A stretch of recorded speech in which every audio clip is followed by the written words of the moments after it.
Welcome back to What Arty Noobs with General Disturbance, and the subject of our replay today is M55, and he's in the M55. That's the Tier 9 American SPG, and we're on Karelia Assault, defending, and battle's about to commence. How do I tell that this is the M55 rather than the M53? Well, it's the barrel. The barrel gives it away. This is the 8-inch howitzer, the M47. The 155mm gun, which is called the M46, is much longer and thinner, and it's got a much better fire rate. Okay, he's heading to the area at the back of the cap, behind the hill, so he's got a bit of concealment. Okay, he's just setting up now.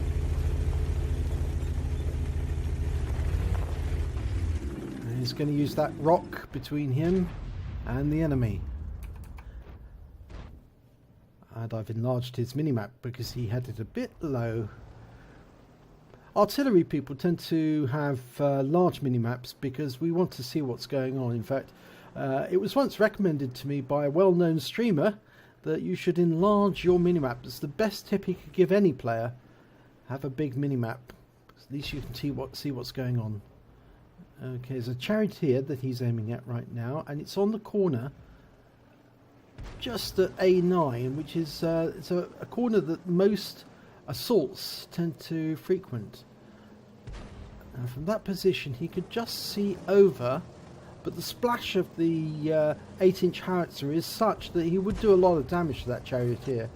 And he did! 202 hit points just from splash alone, and he picks up some stun assist as well because a round went in from his fellow teammate in the GW Tiger. No, sorry, the it was the T92.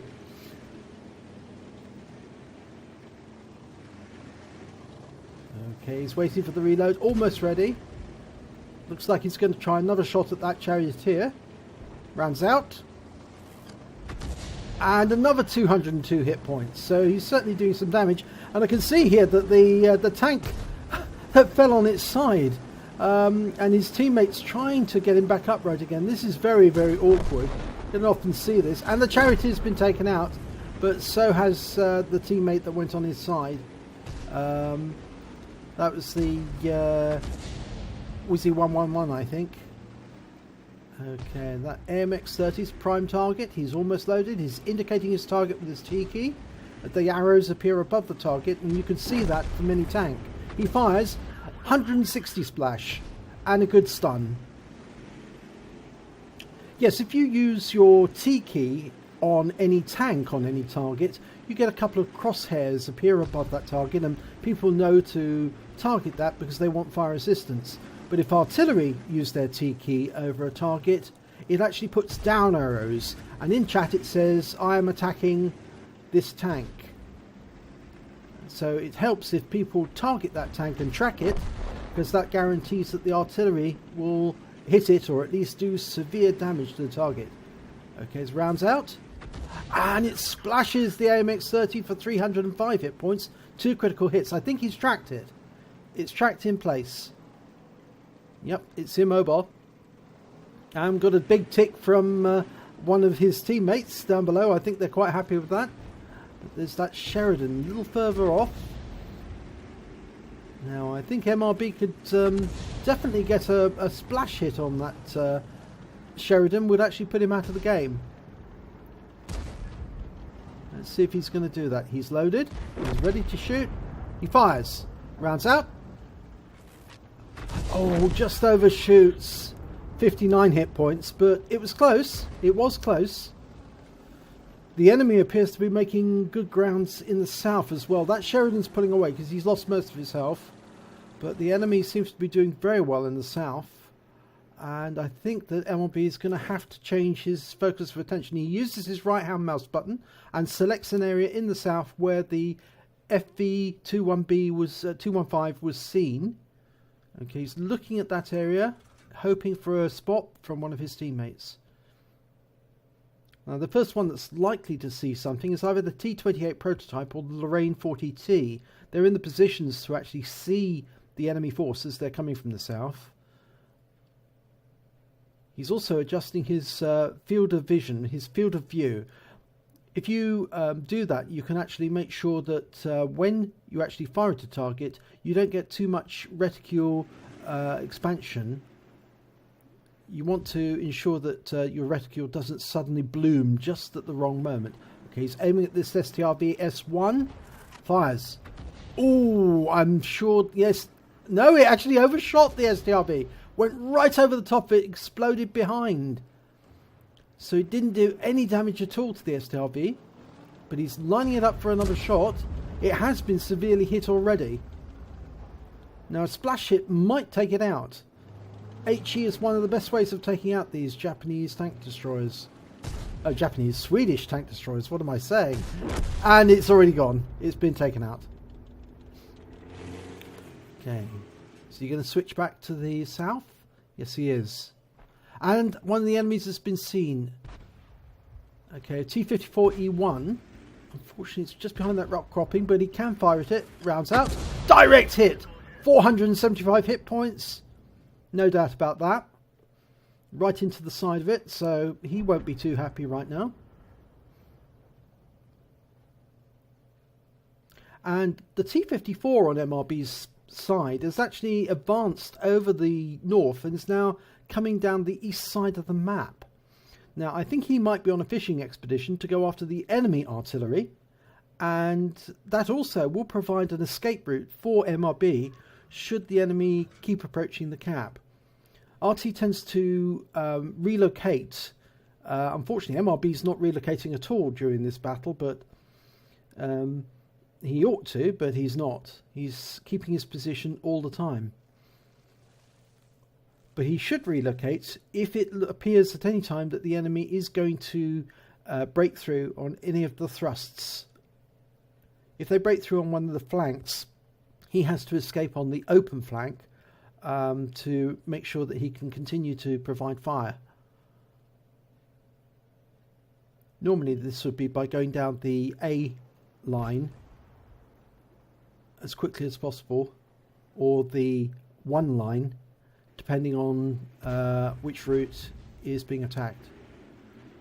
Okay, that T-54E has turned up at the end of that gully, and he's out now, so I'm not sure if MRB can get a shot on him. Ah, right, now he's seen that the teammate that went off on his jaunt down the east side, the T-54, has been taken out. And an enemy is making his way across the plateau in the northeast corner. Okay, he's decided to relocate. There's only 2 minutes left on the clock, so the enemy's going to have to make inroads to seize the cap. Otherwise, they are going to lose this battle. It is only a 10 minutes assault, and MRB's almost reloaded. He's actually looking for counter battery now. He's looking for the enemy. Trying to see if he can see the enemy tracer. Sometimes helps to turn off the V key, but in this case I think he's focusing attention on that FV215B, the Death Star. It's approaching rapidly. He's got a nice shot lined up. Direct hit, 749 hit points. Massive hit. And he's got a fair time to look for reload, and that Death Star is not dead. He's also got to worry about that T-54E1.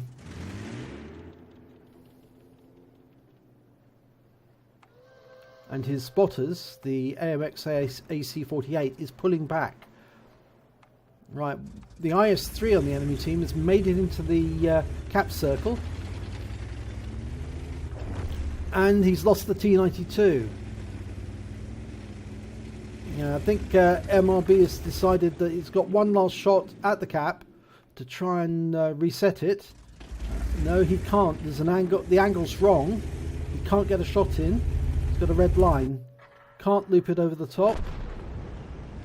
He's having another check. No, he's got a red line. He can't fire. His shell would hit the top of the ridge line before hitting them. And backing up is not helping, so he's either going to have to make a direct assault and fire directly into the cap area, or run away. It's 11 seconds left on the clock. He could win this just by staying alive. His last teammate is almost dead. His last teammate has been killed. He's all alone and the clock's run out. He's won. It's a Kolobanov. That's amazing. A win's a win. That's what they say. What a result. All he had to do was stay alive at the end. He got a bruiser and he got the medal that everybody wants, the Kolobanov, apart from the heroes of Sinai, of course. And he did a fair amount of damage as well. He scored 2,184 hit points of damage. He didn't do any kills at all, which puts him way down the table there. But he did manage to get 565 base XP. If we look at the detailed report, he fired only 9 shots, very few. 3 direct hits, 3 penetrations, and they were good penetrations. 5 splash damage, 2,184 hit points of damage, all from more than 300 meters. 6 enemy vehicles damaged, but no kills. And 1,010 hit points of stun damage, stun assist, and he caused 8 stuns in total. He earned 24,428 credits, and after deductions for ammunition, he walked away with 7,598 credits. He received base XP of 565, and because there was no multipliers, that's all he received. But even though it's such a small amount that he took away in terms of credits and XP, I think he would gladly walk away with such a small sum just for getting a Kolobanov medal, and in Arty, because it's not often that we get a Kolobanov, but it's rather nice when we do, because it proves that we are just as effective as the others. So thanks for watching. If you like this video, please give it a like and do subscribe to our channel, and hopefully I will see you in the next replay.